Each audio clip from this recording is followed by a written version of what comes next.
Hello, my name's Florence. Welcome to theobspod. I'm an NHS obstetrician, hoping to share some thoughts and experiences about my working life. Perhaps you enjoy Call the Midwife, maybe birth fascinates you, or you're simply curious about what exactly an obstetrician is. You might be pregnant and preparing for birth. Perhaps you work in maternity and want to know what makes your obstetric colleagues tick, or you want some fresh ideas and inspiration. Whichever of these is the case, and for that matter, anyone else that's interested, the theobspod is for you.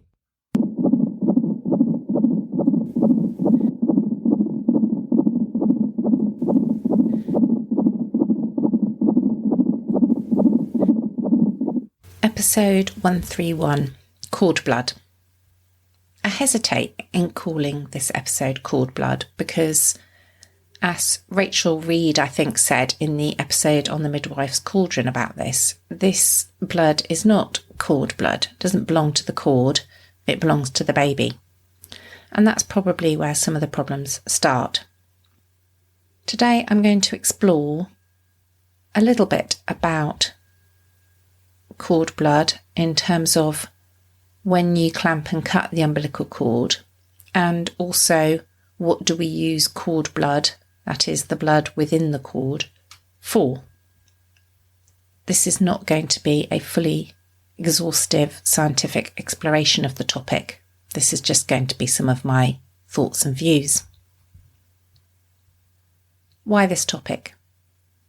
Well, when I thought about it, I thought it was a bit strange that I hadn't done it as a topic actually, because clamping and cutting the umbilical cord and the timing of that has been something that has definitely changed during my practice and is currently changing. Why is that? You may find when you explore the topic of clamping and cutting the umbilical cord, discussion around early clamping, delayed cord clamping, or optimal cord clamping. So what do these things mean? In the womb, the baby is supplied by everything through the umbilical cord. It's literally a lifeline. It attaches to the placenta, and it's where the fetal circulation can come into contact with the maternal circulation and get everything that it needs. When a baby's born, at some point it has to separate from that circulation. And historically, I was taught as a medical student and then as a junior doctor, as soon as the baby was out, we should clamp and cut the umbilical cord, separating the baby from the placenta. It didn't occur to us that that could be a detrimental thing to do. The baby was out, the baby was breathing, getting its own oxygen now through its lungs. The fetal circulation changes at that point.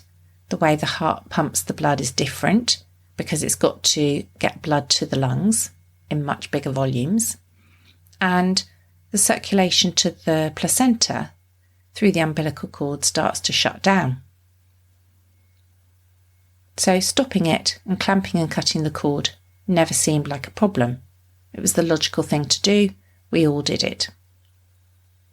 If you look at birth in the media, birth that happens maybe outside hospital, there's that traditional thing of finding a shoelace or something to tie and occlude the cord and subsequently cut it.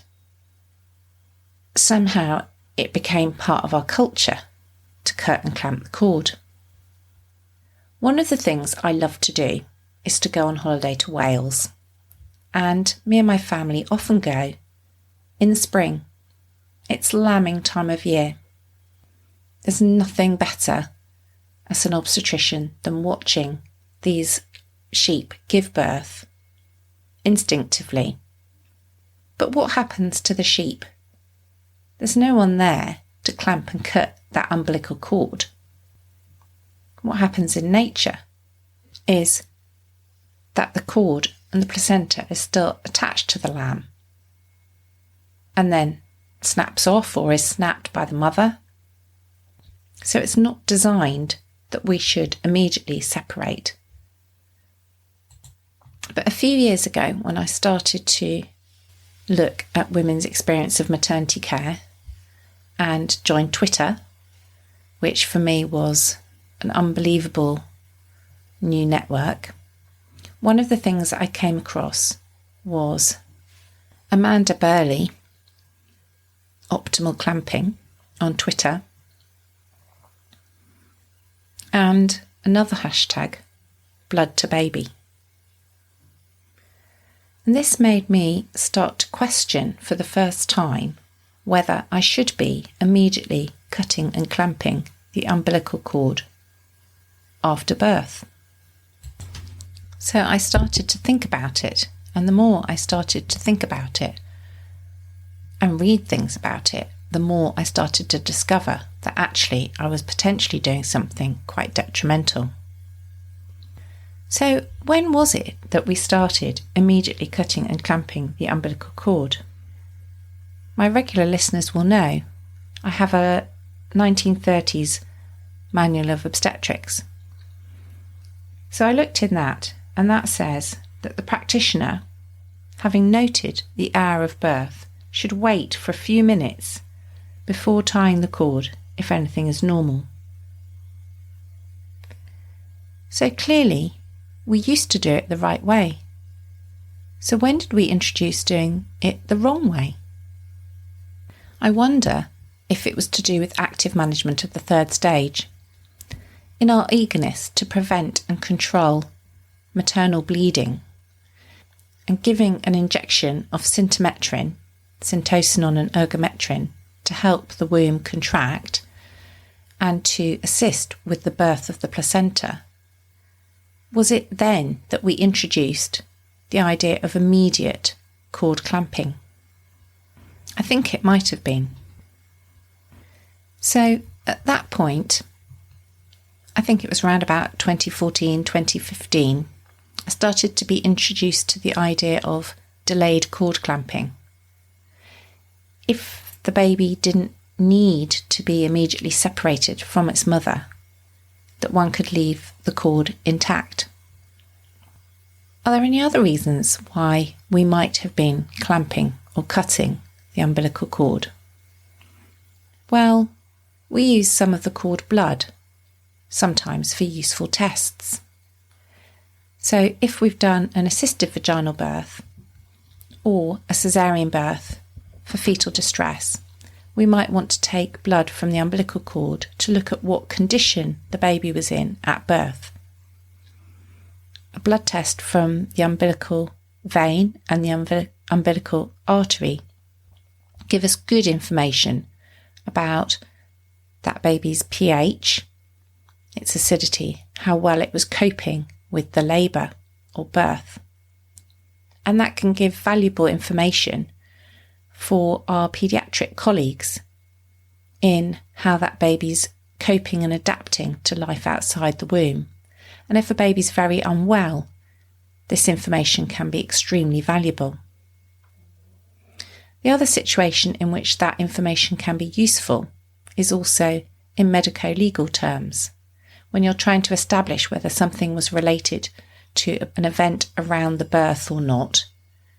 Knowing what the baby's cord gases were, what condition that baby came out in the immediate minute of its birth, can be helpful in extrapolating and understanding whether something is likely to be birth related or not, although it's not an exact science. So we often take cord gases, cord bloods for that. The other situation in which we take cord blood is if a mother is rhesus negative and we need to establish whether the baby is rhesus negative or rhesus positive, so that we know whether the mother needs anti-D injections after birth. Taking blood from the umbilical cord in that situation means we can test the baby's blood without inflicting a blood test on the baby. The cord doesn't have any nerve endings. It's not painful for the baby if we take blood from the umbilical cord. So sometimes we would clamp and cut the umbilical cord, and we would double clamp it so that we would save some blood for us to take for tests whatever tests were required. So, up to that point in my career, I would usually immediately clamp and cut the umbilical cord. Then what I discovered astonished me, that the evidence was there that actually doing this made a significant impact on the baby's iron stores and even its birth weight. If you turn to the 2016 version of Prevention and Management of Postpartum Hemorrhage Green Top Guideline, it details this. It talks about the timing of clamping and cutting the umbilical cord.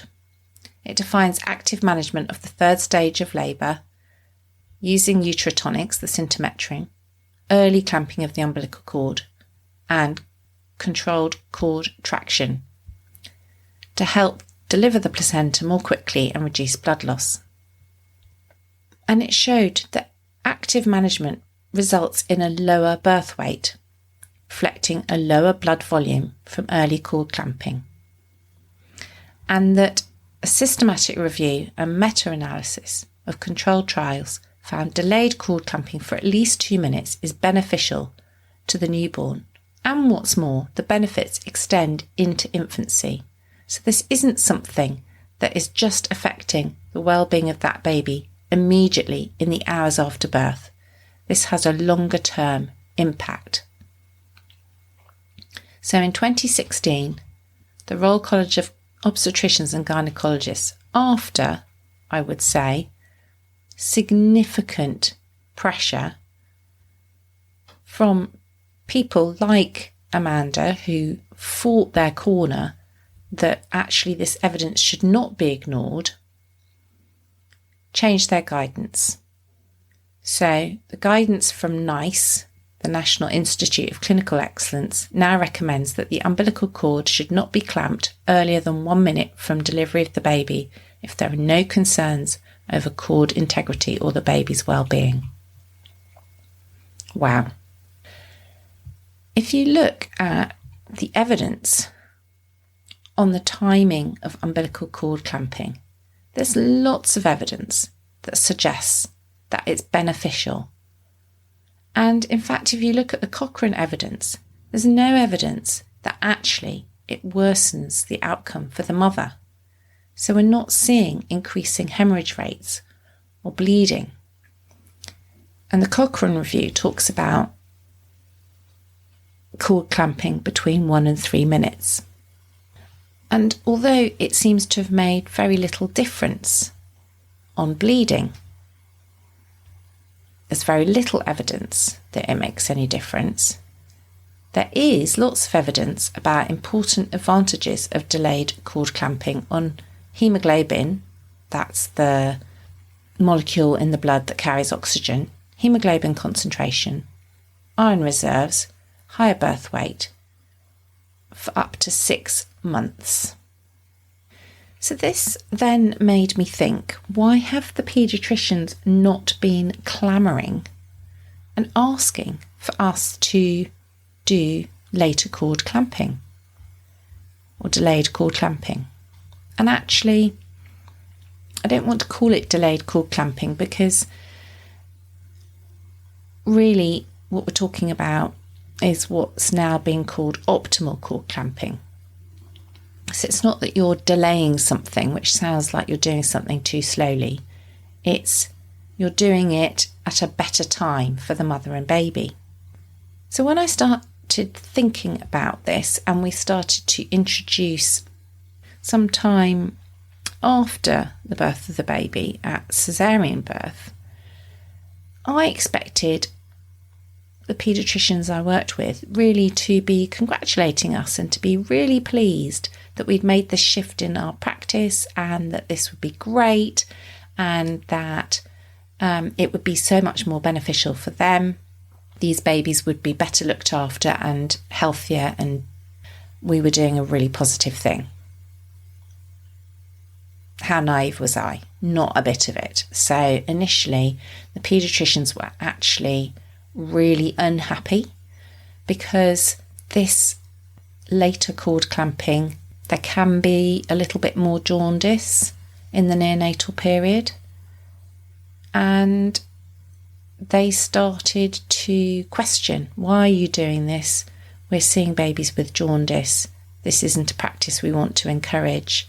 And we were in this really odd situation where we as obstetricians were going to conferences and our fellow obstetricians were talking about the importance of optimal cord clamping and really how we should all be changing our practice in terms of when we cut and clamp the umbilical cord.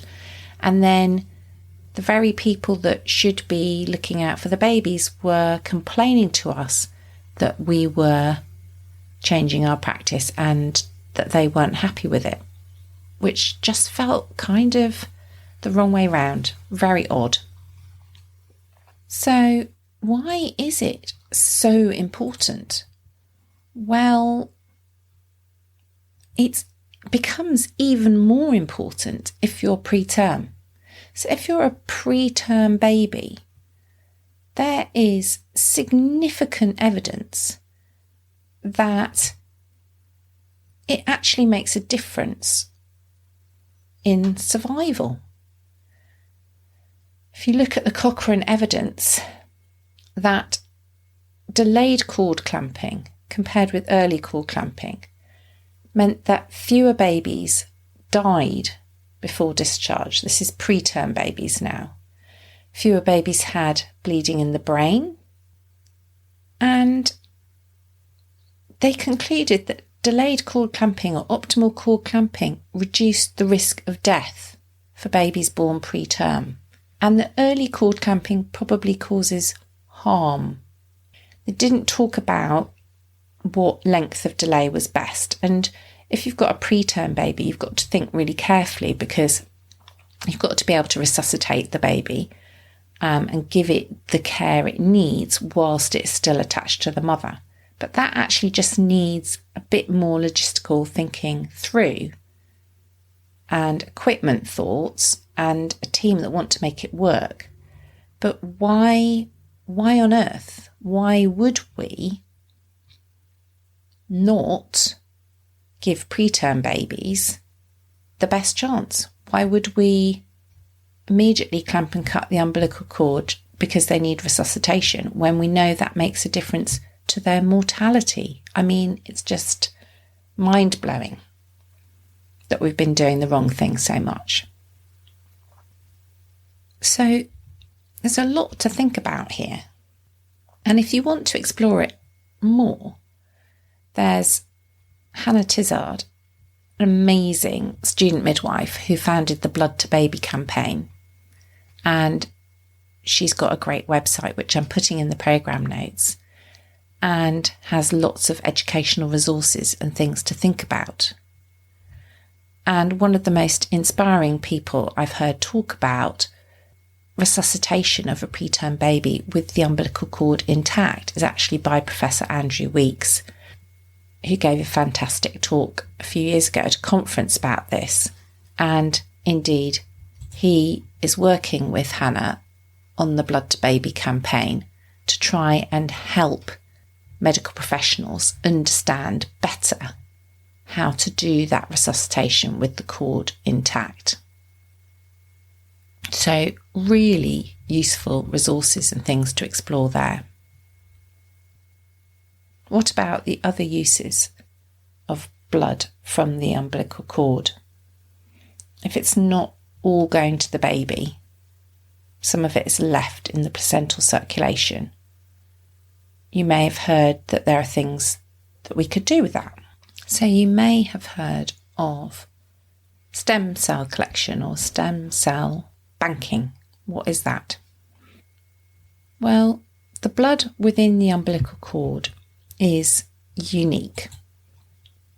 So it contains stem cells, and stem cells are incredible cells that have the ability to become almost any cell in your baby's body.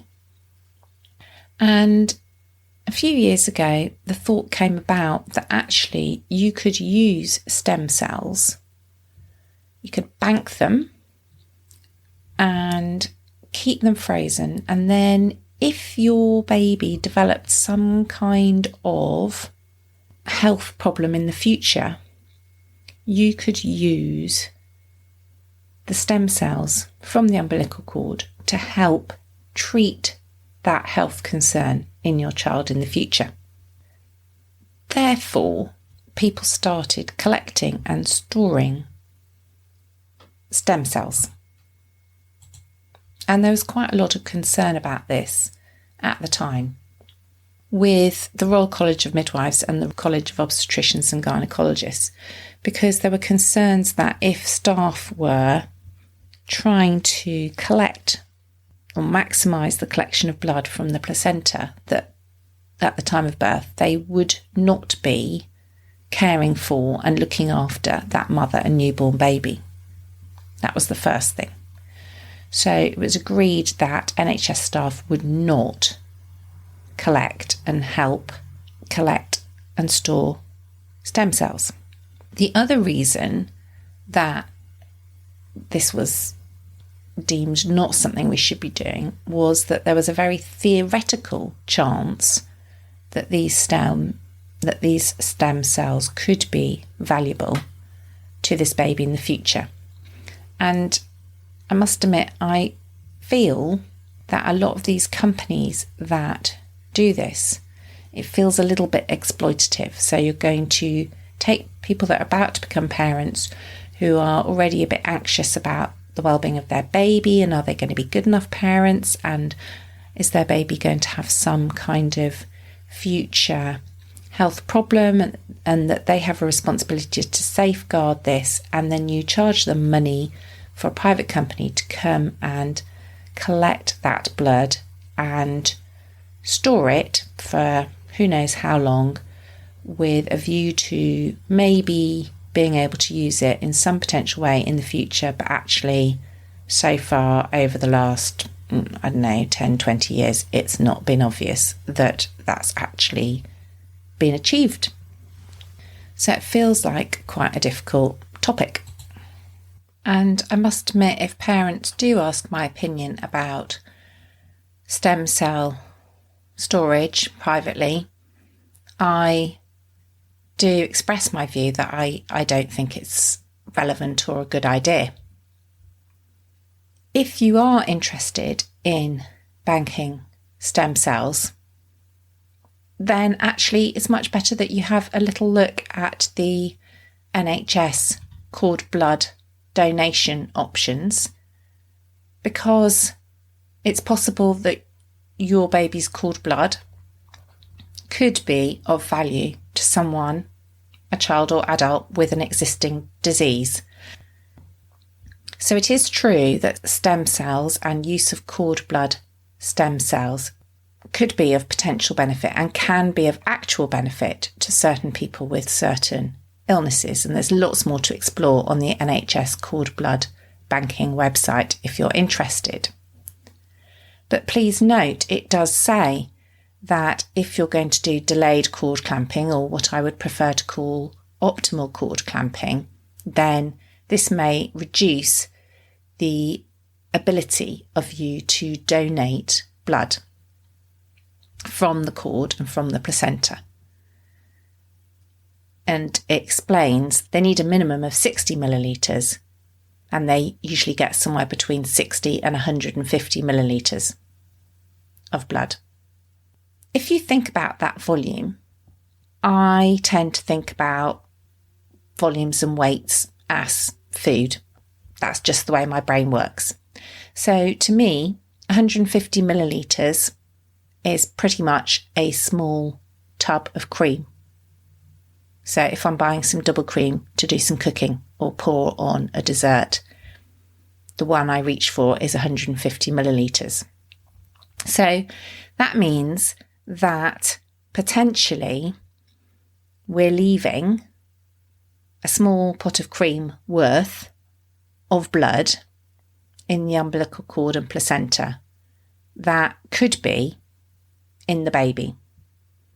So immediately, if you think about it like that, rather than thinking about the blood all spread out down the umbilical cord and through the placenta, if you think about it in that little container, then immediately you can see that that's actually quite a significant volume of blood belonging to that baby.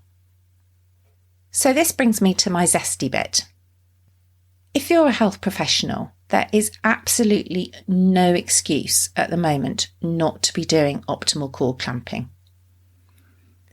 A minimum of a minute, but actually considerably longer if you're clinically able to. For example, at a straightforward vaginal birth, there's absolutely no need to clamp and cut the umbilical cord until it's white, the so-called wait for white. There's no need if the baby's crying, the mum's enjoying skin to skin with her baby, she's not bleeding. Absolutely no need to interfere. And likewise, if we're doing an assisted vaginal birth and the baby's in good condition and everything's gone well, equally the same. And still, I find myself having to put my hand out to stop junior doctors or midwives picking up the clamps to clamp the umbilical cord and saying, wait, you don't need to do that. Don't need to do that yet. There's no need. We're still very programmed into cutting and clamping. And I would say we've moved from cutting and clamping immediately, that is early, to doing it after a minute. And the minute thing has come from doing optimal cord clamping or delayed cord clamping at caesarean birth. And at caesarean birth, a minute may be more appropriate because the womb is open, and while the womb is open, the woman will be losing blood. And therefore, we don't necessarily want to delay closing the womb by having the baby attached for many minutes. So we've settled at a minute as kind of standard. But don't then extrapolate that minute to vaginal birth where the womb isn't open. That isn't the case. That risk isn't there. And even at caesarean birth, sometimes in that minute, if the baby's in good condition and everything's going well, I will either clamp the blood vessels to prevent bleeding and we can wait longer, or sometimes in that time the placenta will separate and I can literally hand the whole placenta with the cord intact, still attached to the baby, to the midwife. And then the woman can do whatever she wants. She can wait for white if she wants to. So as health professionals, we must stop clamping and cutting the umbilical cord as an automatic thing. And we really need to work hard now with our neonatal colleagues to think about how we do that for preterm babies, how we enable that early resuscitation of a preterm baby with the umbilical cord intact, because it will save lives, literally. And remember I said our paediatricians were sceptical about us doing optimal cord clamping and the effects this was having on babies and their worries about jaundice. Well, we tried to talk to them about preterm resuscitation with an intact umbilical cord, and they were reluctant. And now, a year or two later, they're coming to us saying, how can we do this? Can we facilitate this? So it's something that just has to happen. If you're a woman giving birth or a parent whose partner is giving birth, make it clear to people in your birth plan what you want to happen, and that it's important to you, if it is, not to immediately clamp and cut the umbilical cord, and understand what the pros and cons are of private stem cell banking. And I would suggest don't do it, because that blood, rather than being in a freezer somewhere stored for your baby at some potential point in the future that might never be used, could be in your baby's body immediately after birth and for the first 6 months of its life, doing what it's actually designed to do. And if you are very altruistic and you want to think about donating your cord blood, then feel free. But actually, the best place for the cord blood to be is within your baby. I very much hope you found this episode of the theobspod interesting. If you have, it'd be fantastic if you could subscribe, rate and review on whatever platform you find your podcasts, as well as recommending the theobspod to anyone you think might find it interesting. There's also tons of episodes to explore in my back catalogue, from clinical topics, my career and journey as an obstetrician, and life in the NHS more generally. I'd like to assure women I care for that I take confidentiality very seriously and take great care not to use any patient identifiable information unless I have expressly asked the permission of the person involved on that rare occasion when it's been absolutely necessary. If you found this episode interesting and want to explore the subject a little more deeply, don't forget to take a look at the programme notes where I've attached some links. If you want to get in touch to suggest topics for future episodes, you can find me at theobspod on Twitter and Instagram, and you can email me theobspod@gmail.com. Thank you for listening.